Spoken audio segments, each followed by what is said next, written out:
The narrative of Faust begins in heaven. While angels worship the Lord for his creation, Mephistopheles, the devil, complains about the state of affairs in the world. Mankind is corrupt, he claims, and he revels in the evil and disaster that he is able to cause. Mephistopheles makes a bet with the Lord that he will be able to turn one of his servants, Dr. Faust, over to sin and evil. The Lord agrees, claiming that Faust will remain a loyal follower. The play introduces Faust while he sits in his study in despair over his life. He has been a scholar and an alchemist, and he feels as though he has come to the end of all knowledge. Books and chemistry can no longer define his life for him, and he longs to live a life in harmony with nature and with the universe. He summons a spirit to come and be with him, but this only reinforces the fact that he is human and not spirit and therefore cannot share the spirit's higher knowledge. In his despair, Faust brews a poison to commit suicide. Just as he is about to take the poison, a chorus of angels appears announcing Easter Day and stops him from completing the act. Faust walks outside his town with Wagner, a fellow scholar. Faust describes his passion for nature and for a higher mode of life, but Wagner cannot fathom it. The townspeople celebrate Easter, and although Faust feels that he should be with them, he cannot shake his despair at his current situation. The townspeople crowd around Faust, cheering him because as a young man he and his father helped the people with medicine during a time of plague. Faust, however, feels that he probably did more harm than good with his crude medicines. As Wagner and Faust return home to their studies, they meet a black dog on the road that follows Faust back to his room. In his study, Faust attempts to find new inspiration by reading the Gospel of John. He begins his own translation of the work, but the barking dog interrupts him. Soon, the dog transforms, and Mephistopheles appears where the dog once was. Faust and Mephistopheles begin a conversation about Faust's work and despair at his current situation in life. To show Faust a taste of his power, Mephistopheles summons a group of spirits that take Faust on a hallucinatory journey while Faust falls asleep. Mephistopheles leaves the study with a promise to return and show Faust more. When Faust awakens, Mephistopheles returns, this time with a wager. Faust continues discussing his inability to find a satisfying higher power, and Mephistopheles makes him an offer. The devil promises to serve Faust and to give Faust a moment of transcendence, a moment in which he hopes to stay forever. If Mephistopheles succeeds, Faust must then be his servant for the rest of eternity in hell. Faust takes the wager, believing that the devil can never give him such a moment. Mephistopheles tells Faust to prepare for their journey, and while Faust does so, the devil poses as the doctor as one of Faust's new students arrives for a lesson. The devil and the student talk of the student's future learning endeavors, and Mephistopheles tempts him into a more libertine lifestyle. The student leaves, preparing to abandon his study to pursue women. Mephistopheles takes Faust first to Auerbach's cellar, a drinking tavern. He tries to convince Faust that the men there have found their true pleasure, they are men who enjoy their lives in the tavern. Faust is unconvinced, however, by their crude cares and simple lives. Faust and the devil then travel to a witch's cave where they encounter two apes brewing a potion in a cauldron. The beasts begin to have fun with Mephistopheles and pretend that he is a king while they are his servants.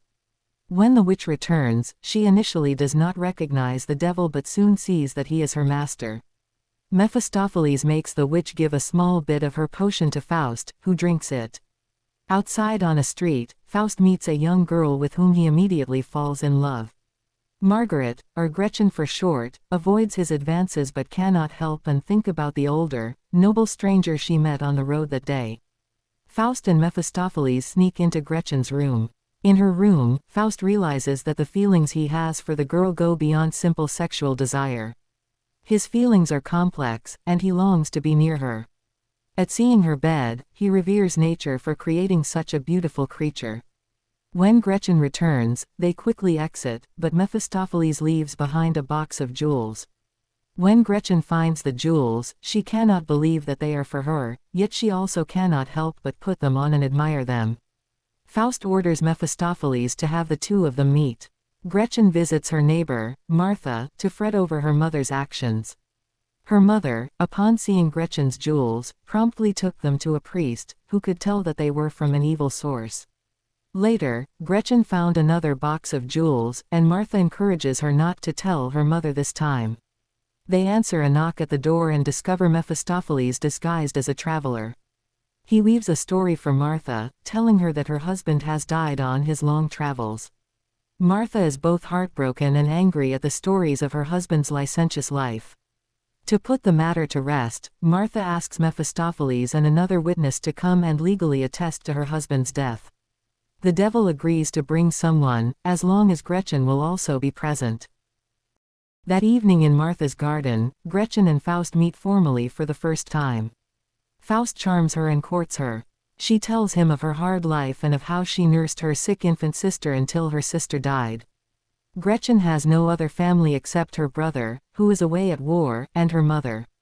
Mephistopheles and Martha also flirt, with the devil playing a coy game of seduction with her.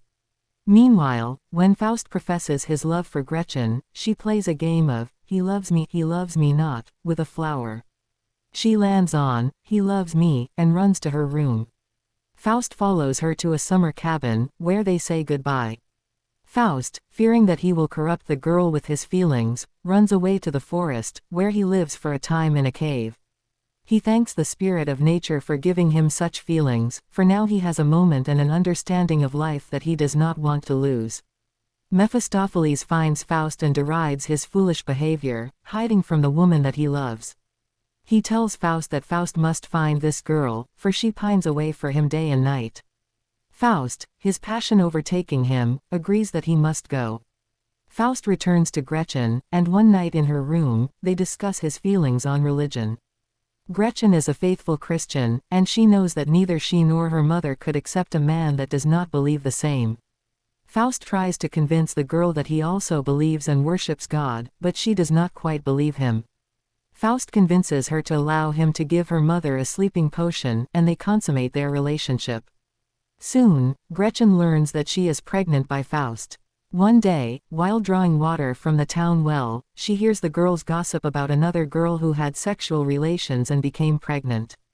The girl was forced to kill her baby and now lives as a beggar and outcast. Gretchen fears that she will share the girl's fate.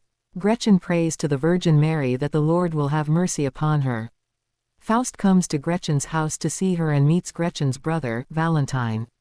Valentine has heard of her sister's licentious behavior and has come to exact revenge on the man who impregnated her. He and Faust begin to argue and fight, and Faust plunges a dagger into Valentine's heart. As he lies dying, Gretchen comes to comfort her brother, but he accosts her as a whore and tells her that she will be damned for her actions. Gretchen runs to the cathedral to pray, and an evil spirit visits her, securing her damnation. Faust leaves Gretchen to attend Walpurgis Night with the devil. Walpurgis Night is the one night of the year when all the witches, evil beings, and magic creatures of the world gather on Brocken Mountain. Faust witnesses the revelry of the creatures and begins to dance with one of the witches.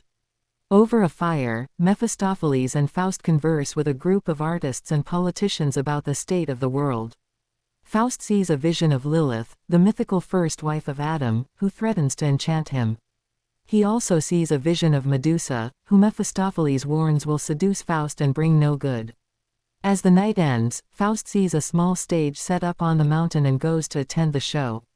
The play is entitled, Walpurgis Night's Dream, and is a take on Shakespeare's A Midsummer Night's Dream. The play tells the story of the golden wedding between King Oberon and his wife Titania. Attend the wedding is a panoply of characters, including politicians, artists, figures from mythology, philosophers, and even objects that have come to life. They represent different strains of thought, philosophies, or artistic viewpoints on life. The entire play within a play reflects on the varied academic and intellectual interests of modernism. In a gloomy field, Faust learns of Gretchen's fate. She killed their infant child and was as a result arrested.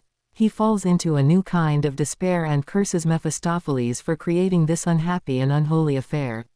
Mephistopheles reminds him that it was he, Faust, who made the pact. Faust orders the devil to take him to Gretchen's jail so that he can free her. Mephistopheles brings horses, and they ride towards the village, although the devil warns Faust that both the authorities and avenging spirits are in the town, ready to take their vengeance on Faust for murdering Valentine. Faust sneaks into the jail and finds Gretchen. She has devolved into insanity, and she does not recognize Faust, instead mistaking him for her executioner. Faust pleads for her to escape with him, but her own sense of guilt and shame, as well as the prospect of the despairing life that she will live outside of the jail, prevents her from escape. As Gretchen surrenders her soul to the judgment of God, Mephistopheles enters to tell Faust that they must leave or be caught by the authorities and suffer the same fate of execution. Faust and Mephistopheles flee from Gretchen's cell as she cries out his name. He knew everything: books, formulas, the secrets of heaven and earth. But inside, he was empty, for knowing is never the same as living. In a moment of despair, he made a pact with the darkness. The devil said to him, "I will show you every pleasure, every power, every love. But if you ever wish for one moment to last forever, then your soul will be mine." Faust agreed. He tasted love, yet destroyed it. In Gretchen's eyes, innocence was shattered. And in the mirror of sin, he saw himself. A man who wished to become God, but remained human. Years passed. In his search for meaning, Faust turned to politics, art, power, and progress. But no matter what he built or experienced, the emptiness remained. Until that final moment, when he realized that true happiness lies in striving to make the world better, not in possessing it. And at that moment, time stood still. The devil smiled, but a light shone from the heavens, and a voice said, "He who always strives, even if he goes astray, will in the end be saved." And Faust's soul rose toward the light. In that light stood Gretchen, smiling, her hand outstretched toward him. Is happiness about what you have, or what you give? If you enjoyed this video, don't forget to like, subscribe, and leave a comment. I'd love to hear your thoughts.